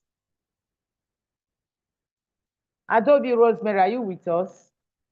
Yes, ma, I am. Yeah. I am. So take up the discussion. A researcher comes to your community and you ask about ethics clearance, and he told you that the university he works for have given approval, and you look at the sponsors of that research, 2 members of the people in that ethics committee that gave the approval are working in the company that is sponsoring that research. How will your reaction be over that? I can barely hear you, ma. It's really breaking. Okay, but can you look at the scenario? Are you seeing the scenario on the board? Yes. Are you seeing it on the screen? Okay, so that's what we are discussing. That scenario A, the first scenario, what would be your reaction? Yes. Forget about the statement that is on the board, says that is not independent, but from your own human angle and being in that situation, what do you think? What would be your perspective? What would be your reaction? How will you tackle it?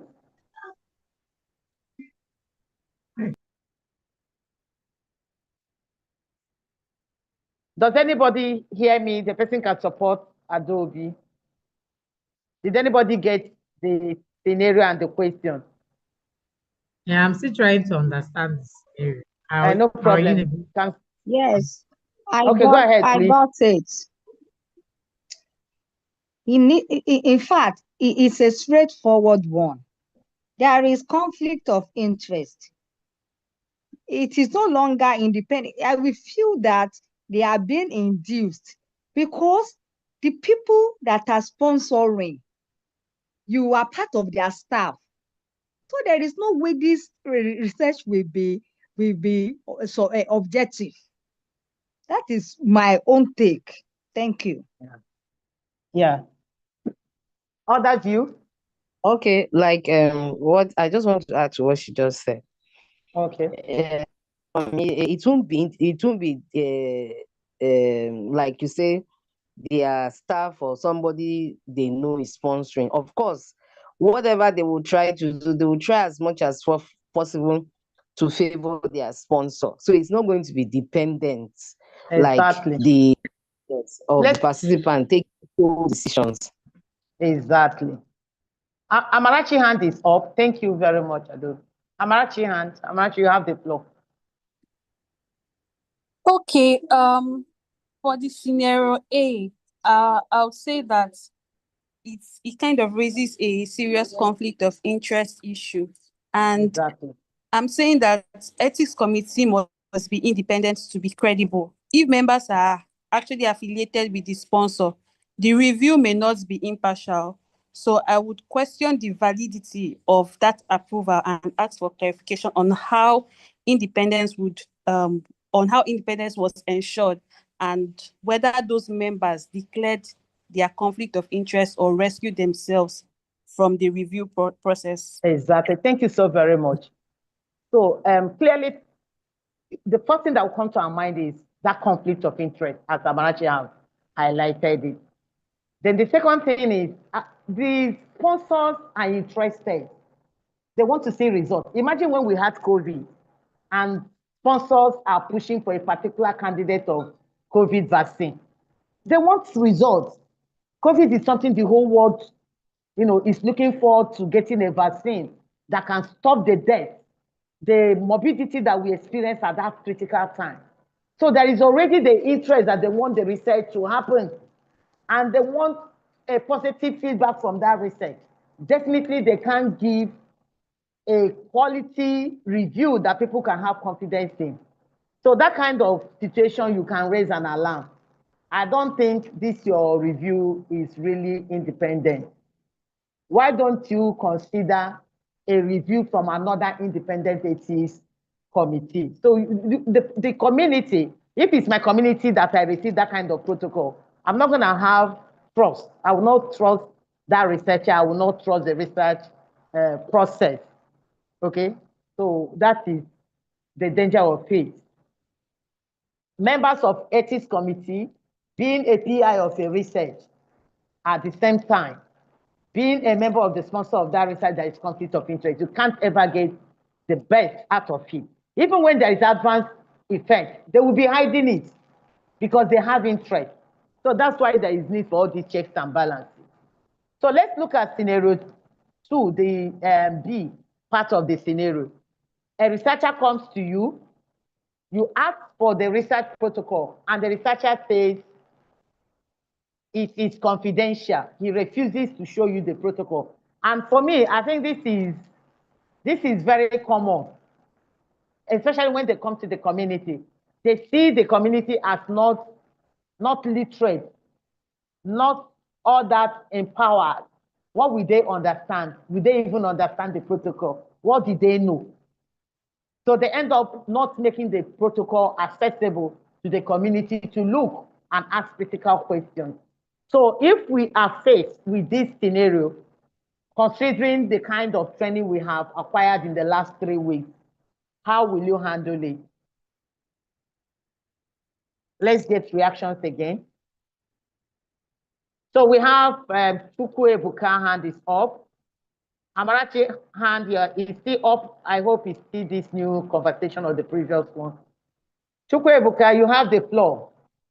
All right. Okay. So I think with the second scenario, it's almost looking like a kind of power dynamics. The researcher already, places themselves, way above, even when you clearly know that you still need the input of these respondents. And of course, it shows that there's lack of transparency and accountability. And any ethical research requires access to the protocol, so that the persons, you'll be on the same standing with them. There's proper review. And then once the protocol is sure, you'll be certain that you will get informed consent. And then, of course, you go through the methods and then the risk, just like we also taught by Prof, you check the risks, whether they are high or low and, and all of that, and ensure that, you get the buy-in of, the people that you want to work with. So you just, basically a case of transparency and accountability. It's not just about, it being confidential, because if it's confidential, then that means you are hiding something. Okay.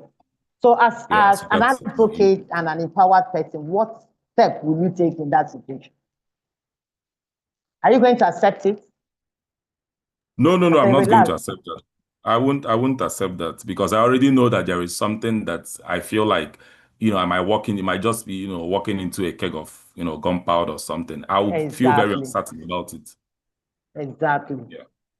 Okay, thank you very much. Gloria, your hand is up. You want to add 1 or 2? Okay, yes. I would say before now, maybe if the researcher refused to show me the protocol, I would probably just take it like, okay, maybe it's part of the research confidentiality, so I don't need to pry. But as for now, I will need to insist. Now, I will insist, or the research cannot take place if I don't get a hold of these protocols or clearance. Okay, thank you so very much. I'm hoping before we finish today's section, we are going to have real life sharing of experience of what really happened in the field in terms of, especially for community-based research, what is it like for those of us that have participated in the past. So as advocates, these are your checklists. These are the critical questions you need to ask when a researcher comes to you to support a research, especially for community-based studies. You need to ask this critical question. Is the protocol written and dated? So when you ask for the protocol, if you see it, you'll be able to see this protocol. What is the time frame? Where is the ethics approval? The ethics approval date, has it expired? Because people sometimes get just one ethics approval and they continue to run that research for the next 5 years. If you ask them, they say we have ethics approval. They got that ethics approval in 2020. and they are still using it 2023, 2024. Every time you ask them, you say this ethics approval. They just want to have that document. So it is unacceptable. Ethics approval is only for 1 year. After 1 year, the researcher goes back to the ethics committee and reapply for renewal of that ethics approval. And of course, the ethics committee will have to look at the study report, look at the their adverse effects. They look into integrities of that research that has been conducted, and then they will be able to make informed decision again on the renewal. And of course, when they renew, it will not also pass 1 year. So you ask the critical question, is the committee independent? So those questions is something you're going to get by asking the critical question, who is the sponsor? Who is sponsoring your research? Who approved the research? If the sponsor are a component of those who approve it, is already raising a red flag around it. Of course, you also want to see if that approval, the ethics approval, has a registration number. Now in Nigeria, every ethics approval, we have a registration number, an identifier, okay? And as Prof. Avelias told us, they're already building a bank where every research that is being conducted in Nigeria is put together so that we are not reinventing the wheel. If this has already been done, why invest the same resources to do the same research again? So you want to look at it. I earlier shared with you an ethics approval letter from the National Health Research Ethics Committee, and you saw clearly that it has a registration number, and it also has the signature with the name of the person that approved it. So if you get Oluwaye ethics approval letter, you'll be able to pick it. Maybe it's not going to have the registration number, or maybe they will just sign without putting a name, a particular person's name on it. So you quickly know that it's a red flag. So you also want to ask, have there been any amendments, or has the protocol been reapproved? So especially when you get, if you see an ethics approval that is within a year behind, you'll be asking those questions. But this approval has passed 1 year. Has there been any change? Did you get any reapproval from the ethics committee? In fact, by the time you ask those two questions, the researcher toes are already up, because they know that you are informed, you are empowered. And if they are not on the right track, they will quickly, you see that they will run to go and do the needful before coming back to that community. Then you also ask the critical question around layperson. Layperson, can they read and understand the consent form? If you see a consent form that has a lot of medical jargon, terminologies, so you raise an alarm. Even if you read this informed consent for the next 5, 10 times, you will still not make meaning out of it. And of course, if our ethics committee do their work very well, that kind of protocol cannot go to the field, because the ethics committee did not pass the minimum requirement, which says that a JSS3 student can read the English of the informed consent and understand it. So these are your checklists. And if any of these questions are missing, you have to raise an alarm. You have to raise an alarm. I hope at the end of this our training, we are going to be building a community ethics advocate forum that we can become a big voice that can push for ethical conduct of research in Nigeria. I hope we metamorphose into that. So, closing for the whole slide presentation, the key point is our protocol is the recipe. Without it, there is no trust. So anybody that comes to you and there is no protocol, no approval, then you can't trust that researcher. If possible, start raising an alarm, and of course the researcher will leave your community. Our ethics review is the safety check. Is the safety check. And that review must be independent. When the independency of the ethics committee is compromised, then the safety will now have a red flag. They can't do the needful, in terms of the review, because there is already bias, there is conflict of interest. Then there is also the need for clearance number. That is the ethics registration number. That is a proof, public proof of the authenticity of that research. And of course, we must have watchdog, and that's who we are. We have to continue to play that watchdog role, to ensure that researchers follow due processes. So the final sentence, research without transparency is just an experiment on people without their real permission. Research without transparency is just an experiment on people without their real permission. And that's the narrative that we want to change for this, our ethics training. Thank you so very much. I will now get the floor open for one or two experience sharing around this issue of protocols, engagement, transparency, and implementation on the field. So I want to share with you a research that my organization was part of the team, and the study is called SAMAN. SAMAN is a study that is looking at the safety of antibiotics called azithromycin that is administered to children 0 to 11 months. That study was conducted by NIMA, and it was sponsored by Bill Gates. So the study required us to visit 6 states. 6 states.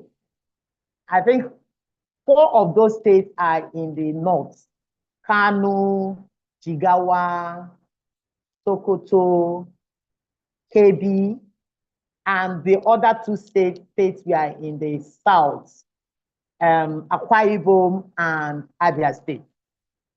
So in this study, the researchers goes to the community and identify children that are 0 to 11 months old and administer the azithromycin drug. It is done 2 times in a year. Every 6 months they administer it. And the whole essence is they wanted to control all these childhood infections, because evidence from WHO has proved that for countries that has high infant mortality rate, if they do mass administration of this azithromycin, it reduces the mortality rate. So what did the researchers do? They came to NAVMA as their community partner. So remember, Dr. Kwon said, no researcher will enter the community alone. They usually go through gatekeeper. So for this research, NAVMA was like a gatekeeper for them to enter the different states and the various communities. So we came together, we sat on a round table, and we developed the protocol. NAVMA wrote up the community engagement aspect of that protocol. So the compensation that community is supposed to get, everything is there. The training, we stood to say that it's not about going into the community to administer these drugs. There has to be a change in their health perspective, in their health attitude, and in their general well-being. And this research can give back to the community in that capacity. So we have to build in capacity building as part of the research activity. Research literacy engagement as part of the research activities. And this is because we are a gatekeeper, we understand. So for the researchers, their interest is to collect the data and know whether azithromycin, was able to be helpful to the children, whether there was any resistance that is developed with administration every 6 months, what is the best model they can deliver it to the community. And for us, we want the community to benefit beyond just the data they are collecting. And that happened. It happened. We had extensive engagement. We have several layers of community engagement, and the study sponsored it, they supported it. We had engagement at the state level, the state stakeholders. We had engagement at the local government level with all the village chiefs, We had engagement that supported advocacy. And then we had engagement training CSOs as research assistants. And we had engagement, we have sponsors, funding that supported the CSOs to go house to house to provide education. That is a model that I think for every community-based research should go, and it should be the standard. And this is what NAFMAS have been proposing, even at the various conferences and fora that we find ourselves. It's a model. Research should give back to the community. So we were able to see of course, we are part of that protocol, so we saw it. We knew what the protocol said. We knew what amounts is allocated to the community. We knew what each person was getting. And the researchers followed that protocol. And of course, the study was very successful. And the drug was also found to be helpful. So once in a while, you will hear mass administration of azithromycin. It is still happening, even beyond the study. So thank you very much. Is there any question? Is there any question from what I have shared? Okay. Have any one of us participated in any community-based research where you worked as the gatekeeper? Do you have your experience? Do you have like a best practice, or you saw a shortfall that you think you should close, in future engagement? Have anybody participated in the past? Any community-based research? Or you have led researchers to your community?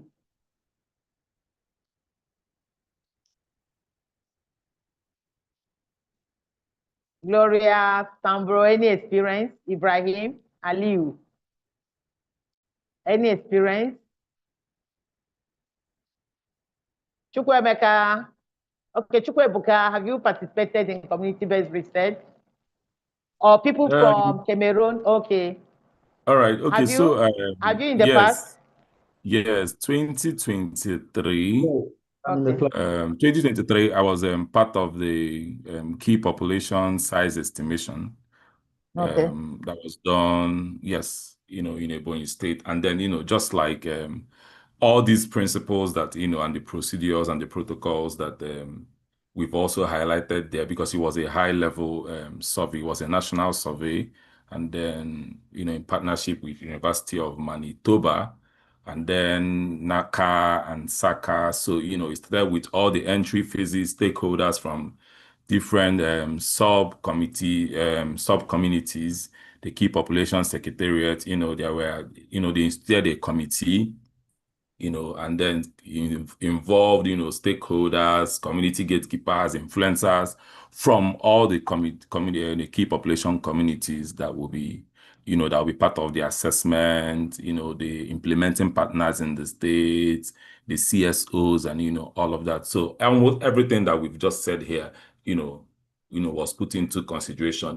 Even those that will be on the field had to at least intimate, members of these communities, or look at what we intend to do, look at how it's going to be done, look at the intentions, and then of course, everybody, got a clear grasp of, what the survey was going to be about. Of course, they also inform the communities, these are the dividends, of having this survey and being able to partake in this survey, giving the accurate information, because it's going to inform, program design. You could use this as a resource tool or resource mobilization tool for your different organizations who partake in it. So beyond just the survey, the communities, the key population communities also, saw that, this is something we can use. They saw the benefits. They also saw the downsizes, in terms of moving into the communities, they going to hotspots where you will see people to interview, the dangers or, the risks that could also come out. The communities will also told us, these are the places that are high risk areas where they are having community clash and all of that. They also brought interpreters, people who would, enable the team gain access into the community, and then where they needed to talk to the neighborhood watch, like the security, they had to inform them, told them the days they will come, and then the representatives, so everything was done. And then at the end of the day, there was also like a closeout. And then when the survey, came out, the material came out, it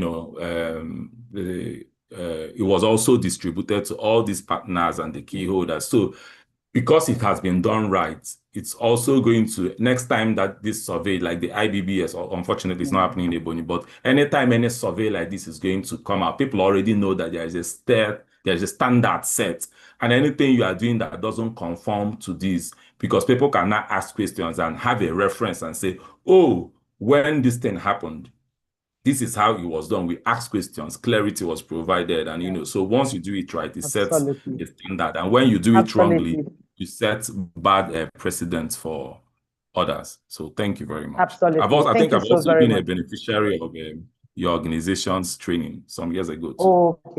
Okay. Thank you very much. Thank you. Yeah, thank you so very much. We are glad that we are setting the standards. So we hope future researches will surely meet that standard. So I think we have someone, you have internet challenge. It would have been nice to hear from you from the full circle tax watch for key and vulnerable population that took place in 3 countries, Mali, Nigeria, and Ghana.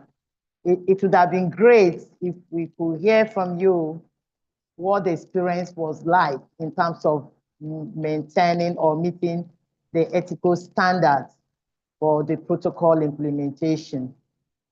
You noted you have internet challenge. Can you be able to speak now?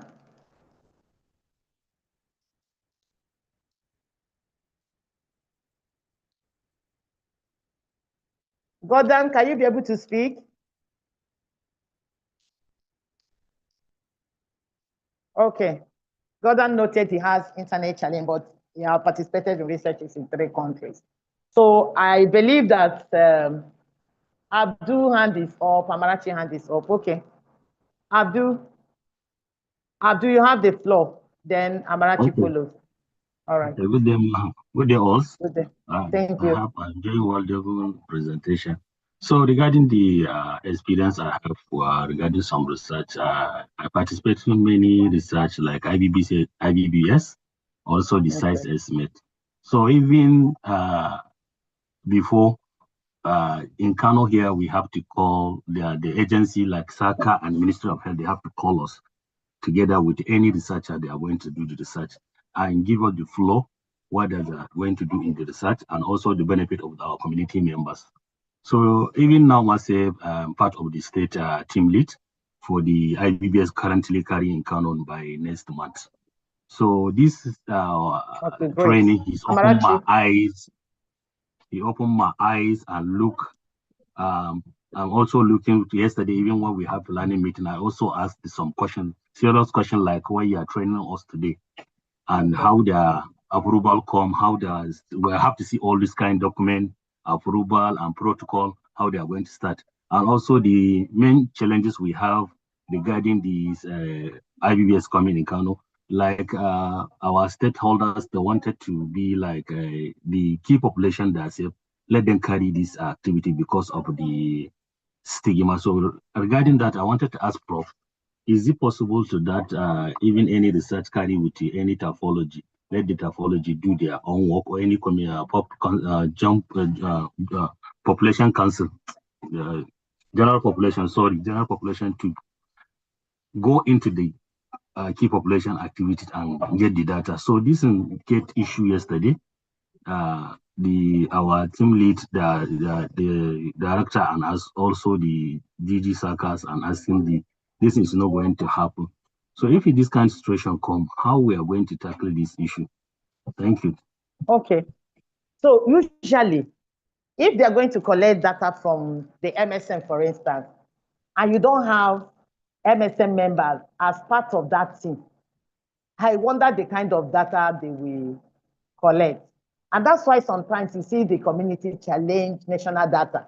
When they say MSM this or female sex worker this, they will ask when, where, which MSM, which female sex worker.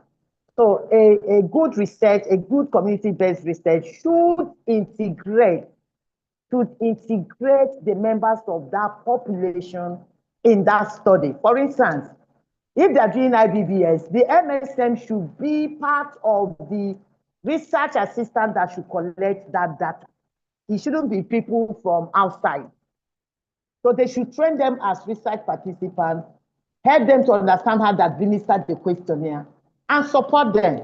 So if members of the MSM, for instance, are not part of the research assistant that is collecting that data, is questionable. I think that this situation happened in one state, I can't remember vividly, but it's about the peaweed. They had people that were not the peaweed population as research assistants, and they couldn't collect the peaweed data because they don't understand their language and their engagement process. So usually you end up getting data that does not represent the community. So if for the IBBS and they have identified the research participants in your state and you feel the members of your community are not part of that research assistant for data collection, please raise eyebrow and insist that the research participants should be representative of the community. That should be the ideal. Thank you. So over to Amarachi. Amarachi, you wanted to say something or your hand is down? Yeah, I actually wanted to say something. I'm also a member of IBBSS here in Port Harcourt, and Okay. I've actually gone on field work with them, Okay. involving all these FSM, MSM, and PWID. And from my experience, one of the most important realities of this field work was how sensitive and trust dependent the process was. Many participants were only willing to engage because of existing relationships, and also because they trusted the outreach approach.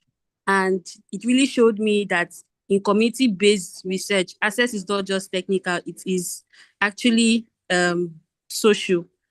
And then as part of the team, I saw how structured the protocol was, especially around consent, confidentiality, and then counseling. The counselors played a very critical role because consent was not just treated as formality. They had to ensure participants actually understood what they were agreeing to before any interview or sample collections.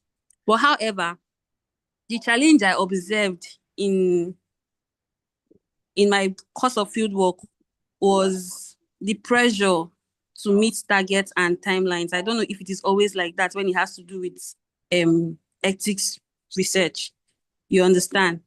So I don't know if it is normal because there was a lot of pressure in meeting targets and I think the pressure, the issue of pressure is a factor that is attributed to the timeline. Especially when people waste the earlier part of the time they have for a research, and now they have a very short time, to deliver. If you have like 6 months, for the 3 months, you have not done anything. So you're now left with the remaining 3 months. So there'll be too much pressure, to meet up with the number of participants you're supposed to recruit or engage in that research. That's part of the process that push for that pressure. Or sometimes the financial burden, if they are paying the resource persons per day, they may want to cut the number of days they pay those research assistants or staff, by reducing the number of days they engage and then building that pressure. But if you recall, Dr. Upon said earlier on that even with pressure, we should not breach the protocol of informed consent. So if you try to recruit 100 participants, or let's say 50 participants in a day, the question is, how were you able to administer the informed consent? How were you able to explain what the research is all about, the objective, the procedure, the benefits? You were able to explain that to those 50 participants, then definitely you have reached the informed consent process. And if the ethics committee are actually monitoring that research, they can query the study. They can query it. So most times it's from the part of the study team. But you as an advocate who has been trained If you meet that kind of pressure, you can subtly raise the question, are we supposed to consent the participants before going on with this study? So if we have this kind of pressure to recruit 20, 30 participants within this time frame, what time do we really have to now administer the informed consent effectively? Because you're empowered, you can ask that question, and then you can be able to, get them to understand that it's not about numbers, but also doing things ethically. All right. So if there are no more questions or contributions, okay. So let me use this opportunity to share. I think we are still on top of the time. It's supposed to close by 1 hour. Yes, okay. So let me use this opportunity to share the experience as a participant advocate. I think Prof keep mentioning that in the training section. In 2004, precisely 2004, I had opportunity to be part of the research team that tested the CERVI and CS, cellulose sulfate, as a microbicide for HIV prevention in Nigeria. So in 2004, there was a lot of research going on because we wanted to get options that people can use, especially the vulnerable women, and protect themselves from HIV. So they had these two microbicide products called CERVI and CS, cellulose sulfate. So these products, they prepare them in form of a gel that a woman will insert in the vagina area. Like we have our Canesten vagina cream. We have an applicator, you put it, then you insert it into your vagina. So that's how that product came. So they were recruiting. The study did not say that it's for female sex workers. No, they actually designed the protocol to meet the ethics principle of justice, distributive justice. So it's meant for every woman, because if you have an effective microbicide, it's not only female sex workers that will use it, other women will use it. So the protocol says women, but the criteria is that the women will have sex at least 3 times in a week. So, but in practice, the women that were being recruited for that study were mainly female sex workers, okay, in practice. But within the protocol, they didn't specify that female sex workers. So that's what I'm recalling now as I build my capacity within the principles of ethics. So they designed the informed consent in the various languages. We have Hausa, we have Igbo, we have Yoruba, and we have Pidgin English. So when people walk in, they will ask the participants which language they are comfortable for the study to be explained to them. So they make that decision. So they will ask the participants if they assess the literacy level of the participants. So they can give the participant a newspaper to read. They will turn the newspaper upside down. So when they give the participant that newspaper to read, if the participants, people will try to read, they want to show that I am literate. So if they pick it and they are just muttering something, without turning the newspaper to the right position, of reading it, they quickly confirm that this participant is not literate. Therefore, the participant will need an advocate. So they will call us in. So as a participant advocate, I will come in to be with the participants, and I will explain. The counselor or the research assistant that is leading that process would have explained to the participant that, because of this situation, the protocol demand that a research participant advocate will be with you. So the research participant advocate is to make sure that we did not breach the protocol of the informed consent process. So we will come in and we will observe. We will observe the research assistant administer the informed consent to the participants, and we will watch both the facial expression, the gestures that the participant will make, and later you will now ask the participant if he understands, if she understands what is being said. There will be some rephrasing and the participant gives a feedback. So if the participant make any hesitation around giving her consent, so as a participant advocate, we make sure that that participant is not consented on that day. So the participant is now asked to go and think. And if you think you want to consider, you come back. So often, the participant may not be consented on that day. But if the participant is comfortable and is willing to participate in that study, which as a participant advocate, I've seen it, there is no form of coercion. The facial expression, the body gesture did not in any way shows resistance. The participant say, yes, I am willing to participate. So the participant is now asked to thumbprint. So they give an ink, the participant thumbprint. Then I, as a research participant advocate, I will sign that I will witness the informed consent process and that the participant willingly said yes to participate in that research. So I will sign it. So as a participant advocate, I could remember stopping 2 or 3 participants, either 2 or 3 participants, from being consented the first time they came to the study clinic, because they showed some apprehension and worries, and their gesture did not show that they were comfortable to participate in that research. But later on, those participants came back after reconsenting. They participated in that research. So that was the role we played as participant advocates. And this usually applies for those participants that are not literate. Over. Does anybody have any questions over the experience sharing? All right. Thank you so very much. Thank you so very much. We are going to call it a day.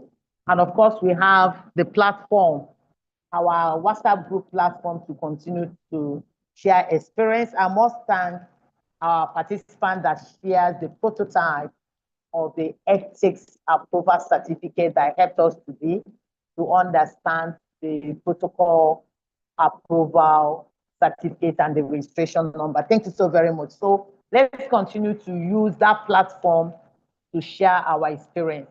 For our African colleagues that are from Ethiopia, Ghana, Cameroon, please do continue to share your own experience of what is happening in your country.